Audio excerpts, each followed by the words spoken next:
Hello, I'm John Hemingway. Welcome back to Shropshire. We are actually having quite a nice day here today. It's stopped raining, the sun has come out, albeit temporarily, and I'm up on the Long Mynd. I'm up on top. I've walked here from my car, which is just over there. We're going to talk about sheep scab. Now, the Long Mynd, if you're not familiar with it, is a big hill in South Shropshire. It's a long hill, it's a ridge, 7 miles long. It's owned by the National Trust, but it constitutes one of Shropshire's very big areas of common grazing. And what that means is that the farms around the edge of the hill have medieval commoners' grazing rights. Those farms have been putting ewes and lambs up on this hill in the spring and taking them off in the autumn for probably the last 700 years, and that's how this environment's been managed.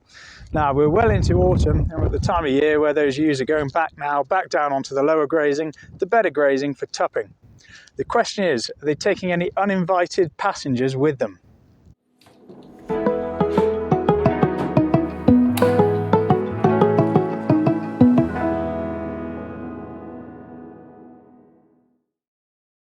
So, sheep scab, let's rattle through it. We'll do symptoms, we'll do diagnosis, and we'll do control. But first, what is it? Well, as you know, sheep scab is an extremely contagious external parasitic disease of sheep. It's a welfare concern if sheep have it, and if they do, you're legally obliged to treat.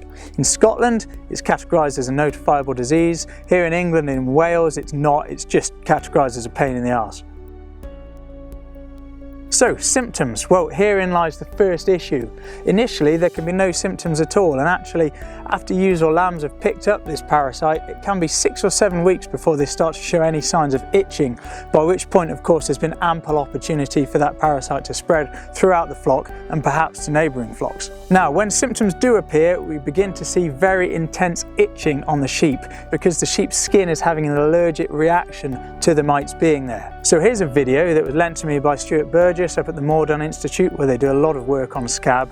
It shows the symptoms. We've got itching there, we've got ewes that are nibbling at the flanks, they're pulling the wool out, mutilating the skin. Then in advanced cases we get weight loss because the animals are not spending any time eating anymore. We get neurological symptoms in the very end stages, and then death. The most important things to remember is that itching is a late onset symptom, and there can be a protracted period where there are no signs of the mites being there, but they're silently spreading to other animals. There are two ways that we can diagnose scab.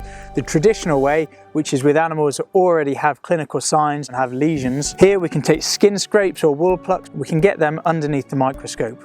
When we get those samples under the microscope, in most cases we're able to see the scab mites there, and with this method we have a quick turnaround and an instant result, and we can confirm that what you're seeing is scab and not something else. Now, the other way that we can detect the presence of scab is using the blood test. It will pick up exposure to the mites a long time before sheep start itching. This is a test that we can use proactively to try and stop scab in its tracks before it spreads throughout a flock or onto somebody else's sheep.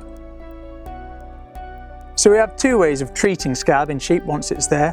One of them is your injectable MLs. We do have emerging resistance to those injections though. So for that reason, the advisable first line treatment now is to dip with organophosphate.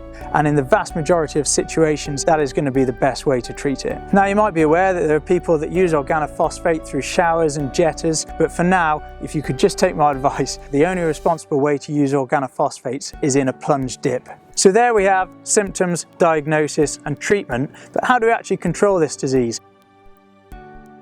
Now, we have to identify periods during which your sheep have been at high risk of being exposed to this parasite. The parasite will live in the environment up to 16 days and still remain capable of infecting other sheep. It means, yes, it can live on things like fence posts, haulier lorries, it can live in the market, it can live anywhere that infected sheep have been. Common grazing with other people's sheep, as we have on the Long Mynd, is one of those high risk times. Your sheep are grazing side by side with other people's sheep. There's opportunity for spread there. So what can we do if we know that sheep have been in that situation? We can call the vet and we can say, can you come out, blood test these sheep, see if they've got exposure to scab. If they have, we can treat them preemptively before there's been chance to spread to anywhere else. So let's wrap it up there. What do we know about scab? Well, it's extremely contagious. If you have it, you're absolutely obliged to treat it. We can diagnose it in the early stages using the blood test. If we find exposure to it, we can treat. Most of the time we want to be using organophosphate in a plunge dip and absolutely not in a shower or a jetter.